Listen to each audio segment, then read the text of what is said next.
Selamat malam Bu, nama saya Windy Domuria Kartika Sipaing dari kelas 12 IPA 1. Pada malam hari ini saya akan presentasikan tugas agama yang berjudul Demokrasi.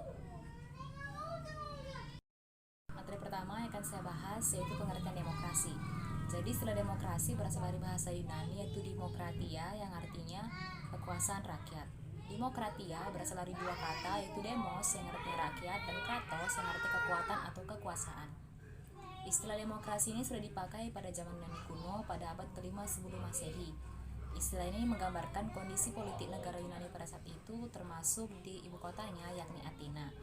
Nah, untuk zaman sekarang pengertian dari demokrasi adalah sistem atau bentuk pemerintahan di mana semua warga negaranya memiliki hak setara untuk pengambilan keputusan yang dapat mengubah hidup mereka.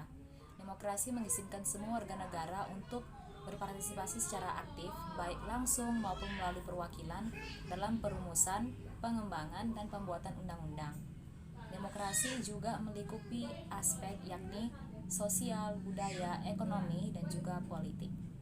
Demokrasi memiliki sifat yang sangat berbeda dengan paham-paham lainnya, yaitu menjunjung tinggi harkat dan martabat manusia.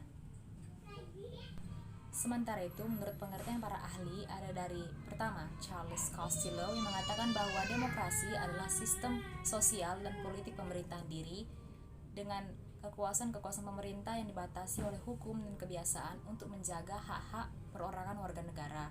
Yang kedua, dari Abraham Lincoln mengatakan bahwa demokrasi adalah suatu sistem pemerintahan yang diselenggarakan dari rakyat, oleh rakyat, dan untuk rakyat.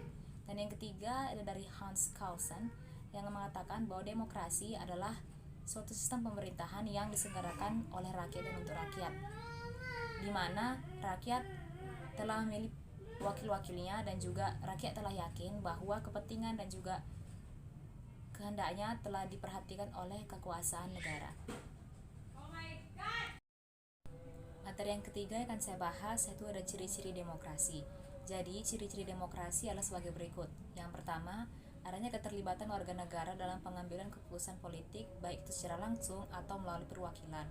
Yang kedua, adanya pengakuan, penghargaan, dan perlindungan terhadap hak-hak asasi warga negara. Yang ketiga, adanya persamaan hak bagi semua warga negara dalam segala bidang. Yang keempat, adanya kebebasan dan kemerdekaan bagi warga negara yang hidup di dalam negara. Yang kelima, adanya lembaga peradilan hukum yang bersifat independen sebagai alat penegakan hukum. Yang keenam, adanya pers atau media massa yang bebas untuk memberitahu informasi serta mengontrol perilaku dan kebijakan pemerintah. Yang ketujuh, adanya pemilihan umum bagi warga negara untuk memilih perwakilan mereka yang akan duduk di lembaga perwakilan rakyat. Yang kedelapan, adanya pemilihan umum yang bersifat jujur, adil, dan juga bebas bagi warga negara untuk memilih pemimpin dan perwakilan mereka. Dan yang terakhir, adanya pengakuan terhadap perbedaan keberagaman seperti sosial, agama, ras, dan juga budaya, serta hal-hal lain yang tercakup dalam perbedaan. Materi keempat yang akan saya bahas yaitu tujuan demokrasi. Jadi tujuan dari demokrasi adalah sebagai berikut. Yang pertama, memberikan kebebasan bagi warga negara untuk memilih perwakilannya yang akan duduk di lembaga perwakilan rakyat atau lembaga seperti DPR, DPRD, serta pemimpin negara seperti presiden dan wakil presiden. Yang kedua, adanya kebebasan bagi warga negara untuk berpendapat dan juga memberikan aspirasi dalam bermusyawarah sehingga merasa adil dan tidak ada yang dirugikan.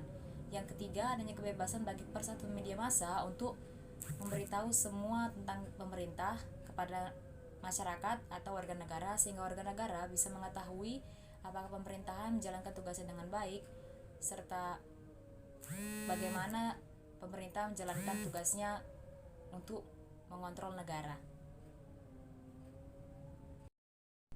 Materi kelima yang akan saya bahas yaitu hubungan antara demokrasi dan HAM.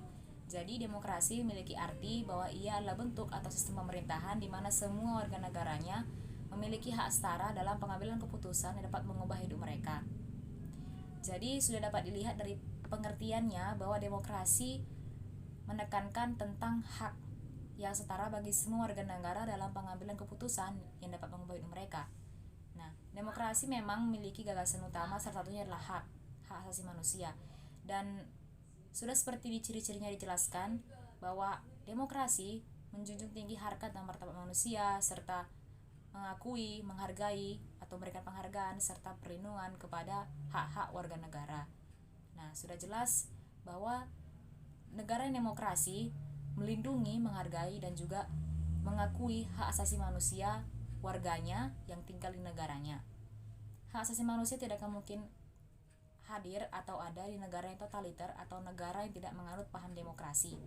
Contohnya yaitu seperti zaman Nazi Jerman pada ratusan tahun yang lalu, saat pemimpinnya yaitu adalah Adolf Hitler, salah satu pemimpin Jerman yang terkenal sangat otoriter dan tidak menganut paham demokrasi di negaranya. Oleh karena itu, semua warga negaranya tidak memiliki HAM yang sepantasnya karena harus tunduk dan hidup sesuai dengan perintahnya. Yang kedua juga pernah terjadi di Indonesia, itu pada zaman Soeharto, ketika hak asasi manusia atau hak asasi warga negara Indonesia pada saat itu terlalu dikekang sehingga hak-hak seperti mengeluarkan pendapat atau aspirasi atau memberikan suara pada musyawarah atau memberikan pendapat tentang negara Indonesia atau pemerintah pada saat itu tidak diperbolehkan karena semua warga negara harus tunduk dan menyetujui semua perintah dan amanah yang diberikan Soeharto kepada masyarakat Indonesia. Dan mungkin juga negara-negara lain yang memiliki histori atau sejarah yang sama, namun tidak akan saya sebutkan di sini satu persatu karena sangat banyak. Nah, negara yang demokratis adalah negara yang menjunjung tinggi harkat dan martabat manusia. Secara langsung bahwa negara demokratis melindungi, menghargai, dan menjunjung tinggi HAM warga negaranya. Contoh negara yang demokratis bisa kita lihat seperti Indonesia yang mengadakan pemilu setiap 5 tahun sekali untuk memberikan peluang bagi warga negara untuk memilih pemimpinnya yang sesuai dan bisa dipercaya untuk mewakilkan mereka, memberikan aspirasi ke pemerintah negara selanjutnya. Lalu ada Amerika Serikat yang juga mengadakan pemilu dan juga memberikan kebebasan bagi warga negaranya untuk beraspirasi. Nah, yang ketiga ada dari Jepang, yang keempat dari Korea Selatan, yang kelima ada Brazil, yang keenam Australia, ketujuh Norwegia, kedelapan Inggris, dan negara-negara lainnya yang sudah semakin luas untuk menganut paham demokratis yang menjunjung tinggi tentang HAM ini. Jadi HAM tidak akan mungkin hadir di negara yang totaliter atau negara yang tidak menganut paham demokrasi. Sebaliknya, negara yang menganut paham demokrasi sudah pasti akan melindungi hak asasi manusia yang sepantasnya dimiliki oleh warga negaranya. Negara yang baik dan juga negara yang maju adalah negara yang memahami dan mendengarkan pendapat dari warga negaranya, bukan yang malah mengekang hak asasi manusia yang dimiliki oleh warga negara yang tinggal di negara tersebut. Nah, untuk materi terakhir akan saya bahas yaitu contoh ayat Alkitab yang menggambarkan tentang demokrasi. Ayat Alkitab yang akan saya bahas ini yaitu di Galatia 3 ayat 13 sampai 15. Ayat ini ditulis oleh salah satu rasul yang kita kenal dan paling terkenal di Perjanjian Baru, yaitu Rasul Paulus. Ia menuliskan di sini bahwa kita telah memiliki kemerdekaan. Namun bukan berarti kita bisa menggunakan kemerdekaan kita untuk hal yang dapat mengarahkan kita pada dosa. Sebaliknya, kita harus menggunakan kemerdekaan ini untuk melayani saudara kita dengan penuh kasih. Bahkan kita juga harus mengasihi orang lain sama seperti kita telah mengasihi diri kita sendiri.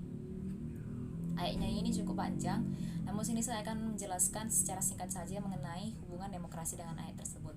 Nah, di ayat ini tertulis mengenai kemerdekaan. Nah, di sini sudah dijelaskan atau bahkan ditulis sendiri oleh Rasul Paulus bahwa kita telah memiliki kemerdekaan kita dari Allah.